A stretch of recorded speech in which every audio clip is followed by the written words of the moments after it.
Well, here we go again. Monday morning. I hope everybody's all right. The weather is looking good, isn't it? Don't forget this Saturday, coming this Saturday, we're having April the 30th. We're having a proclamation, just to say that the birds will be coming into Hale in September. So we're leaving from the day centre and we're going down to past More Edwards, cross over the road, round the Warm Oil, and then back up again in a short service. So if you're around, come and have a geek at us. All right. Anyhow, I've got to say, special birthday to my oldest brother, Jim. It was yesterday, of course, but we'd consider Jim really the matriarch of our family. If you want a few wise words, just go down and sit with Jim for 10 minutes. I like going dinner. It makes me feel a lot better time I come out and a bit laugh and talk about old times and, you know, mother and father and all. Anyhow, I hope you had a really, really lovely birthday yesterday, Jim, and lots more to come, hopefully. So just look after yourselves, and Christine, just look after yourselves. Take care. I'm just doing a short one here now. This is for Jim, really, because he's a Trelawney boy, really, or live. Let's just remember Leslie.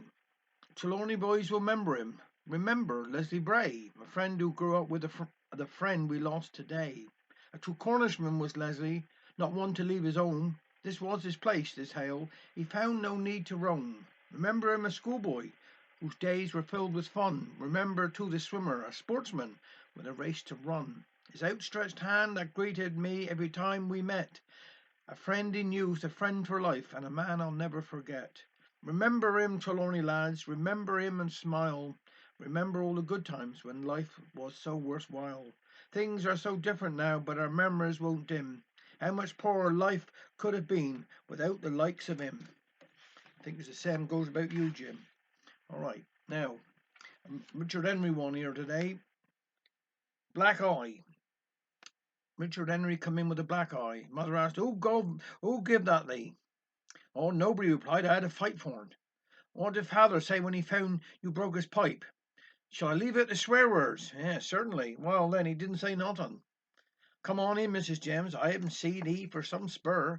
What are we collecting for? Oh, nothing. I saw your door open, so I thought I'd call in a bit chat, 'cause I know I shan't hear it again. Sit us down, Mrs. James. Richard Henry, take us off that cat from that chair. Well, what's the best? You don't know that woman who live up the new house on top of hill? Well, I can't bite ye. Think she's somebody grand. Got the name Little down on the front gate.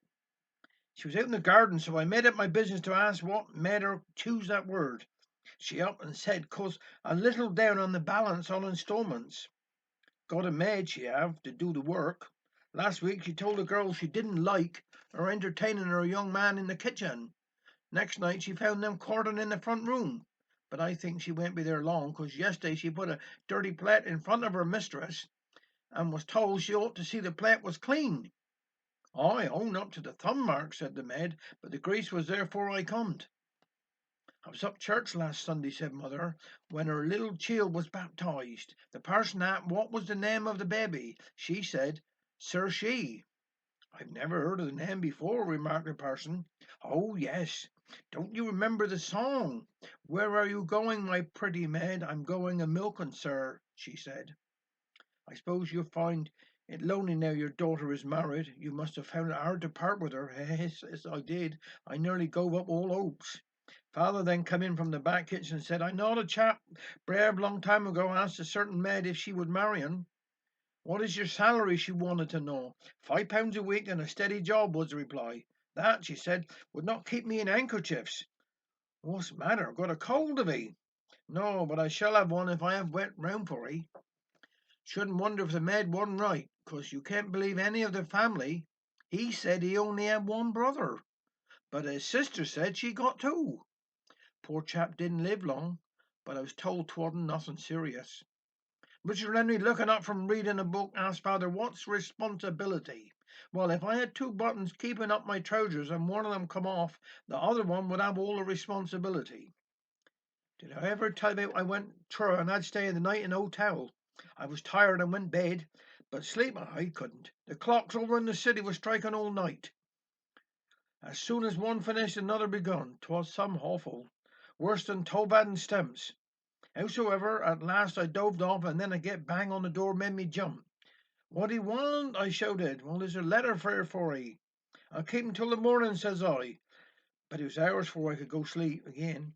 But I did just as daylight was coming in. Then there was another bang on the door. Up I got, and when I opened it was the night porter, who said he only wanted to tell me the letter was for somebody else. "Draw up your chair, Mrs. James," said mother, "and have another cup of tea." Thanks very much. Well, just take care. Look after yourselves. All right. Weather's improving.